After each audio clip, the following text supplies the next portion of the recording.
You don't want beef with Miller, cause I'm Ella. Or because you ride as criminal as killers. Oh, ha, I see you slick with the words now. Gas cause you got a chick with some curves now. Calm your nerves down, you was like Carmen Brown. Jaws had hers down, scored on the first down. Yeah, so get the keys out your purse now. Run to your car for your land. My name is Kizarny.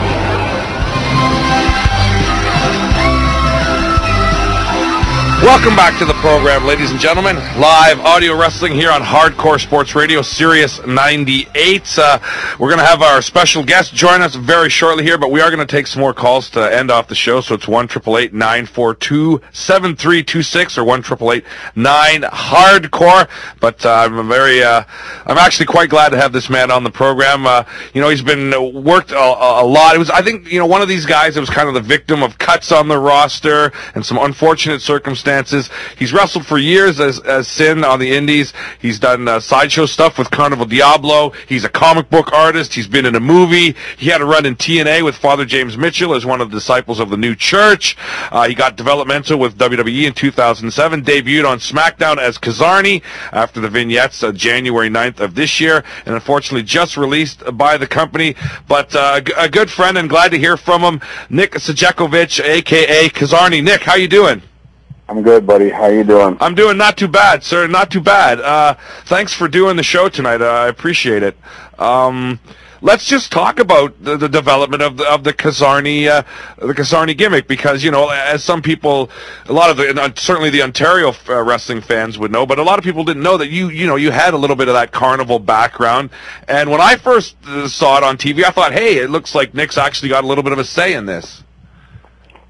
Well, doing it my way, I like to be, I'm a real moody, sort of eccentric, artsy guy, and I like to be dark and creepy, and I like to be fun and colorful and playful too. I'm a roller coaster. So when Vince McMahon wanted me to, sort of do the sort of Rob Zombie meets Doink the Clown version of me, I thought, okay, well, this sounds fun. I mean, it's me. There's nothing that wasn't me in there.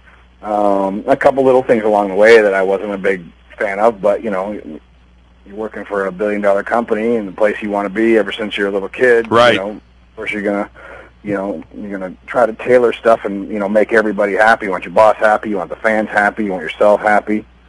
The main thing I did not like was I cannot stand that name. I looked Vince McMahon square in the eyes and just said, "Boss, that's a genius name. I love it." Yeah. I can't stand that name. Wow. What about the having you speak in the kind of carny language there of pro wrestling? Because to me, that was the part that I didn't really like. I just thought it would be too confusing for the fans. The other part, well, okay. Like, yes, I do legitimately speak carny. That is like the carny speak, how, all the sideshow and the midway folks, that's how they roll. But it's a secret. I mean, you don't speak it, and for me to speak it, was something I really had to kind of think about. And again, Vince McMahon's asking. He's, the ruler of the galaxy as far as the wrestling world is concerned. So, I went and did it, and some people, I know like old school guys probably didn't like it, and for that same reason, I wasn't a fan of it. But as far as doing something different and weird, I thought Vince always is he's a genius. Evil genius maybe at times for some or what have you, but yeah. I mean, I can legit speak carny, and that's the wrestler speak. That's what it's been since the turn of the century. So you've got the gimmick, you shot the vignettes. Where did you guys do those vignettes? Now, originally we were going to shoot the vignettes with Carnival Diablo, which I pitched for. Right. Carnival Diablo is a pretty, horrific setting. It's dark, it's creepy, it's very ominous, very powerful, and they wanted more Rob Zombie meets Doink the Clown. They wanted bright, they wanted it all shot in daylight, which I kind of couldn't really wrap my brain around. Like, yes, being bright and wearing extra ridiculous jammies to the ring and stuff, hey, I got no problems with that, but I couldn't see shooting these vignettes in the daytime, like, what do you want me to do? Like, run around and juggle or blow up balloon bunnies or something, which I can do. But, it just, so it wasn't going to be Carnival Diablo, which in hindsight, seeing what they wanted to do with it, I understand that, but I still think Diablo would have been the best place to do it. But we ended up shooting it with Mr. Ward's traveling sideshow, who is a super nice guy, and the performers were very nice, and I had a total great time doing it.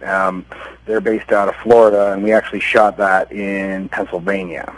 They were traveling, and it just sort of worked out that was the best thing, for WWE to do. So voila, we did it. Right. Now, from what you're saying, Nick, it really does sound like, even though you're the guy that has to do it, you really weren't allowed any really input into it.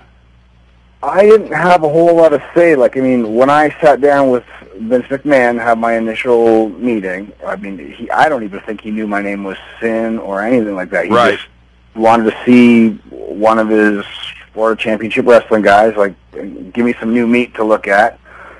I came in, we had a really good meeting. Everything went really well. He thought what he thought, and he just, the next day he was just like, "Can you speak Carney?" And I said, "Yes, I can." Like, "Well, good, because you're going to do all your promos in Carney." And I said, "All right." And he goes, "And get this, your name," he kind of looks around, "your name is going to be Carney for Carney." Like, I'm thinking, uh-huh. And he says, "It's Kizarny, get it?" And I'm like, "Yeah, I get it." And but I don't know. I had still fun doing everything, and I'd do it 100 times over again. But my choices and his choices might not have been in total sync. But, speaking Carney, I thought speaking Carney was a pretty cool idea, but I didn't like every single word. Yeah. I thought, what I was doing in Florida with Dusty Rhodes as my producer I thought it was much better, and that is much more me. I would cut a very dark, somber promo, and I would throw a blip of Carney in there, and usually some nonsensical Carney that, whether you understood it or not, really didn't make a whole lot of difference. I would say, I would talk about how I was going to beat the hell out of Scotty Goldman and do this and do that and do the other thing, and then I would say, in Carney, something like one fish, two fish, green fish, blue fish, Sally sold seashells by the seashore. I would just say it in Carney, and Dusty'd be pretty funny about it. He's like, "Yeah, baby, that's good. I like that. That's good Carney stuff, baby. It's cool." All right. Okay, boss, and that was that.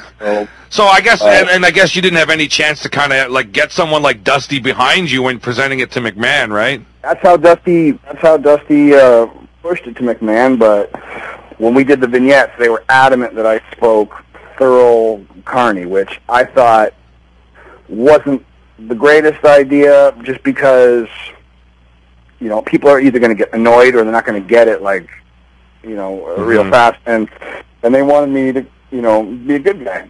Yeah. And if I was a bad guy, fine, I have no problems annoying everybody and stuff. But if you want me to be a good guy and I'm talking all irritating like that without any sort of payoff at the end, not cluing you in as to what I'm saying, right? And especially they aired these vignettes and then they gave me some downtime. Right, yeah, it was because it was a couple. Well, it was at least 2 or 3 weeks before we actually saw you in the ring, right? Yeah, more than that even. And I was, I'm the new guy, the new Kizid on the Bliazak, and I'm trying to do what my bosses want. It's not just Vince McMahon. You got a whole crew of guys backstage. Sure. You got your agents and your writers, and you want to make everybody happy. At the same time, you're the new kid on the job, and you need to.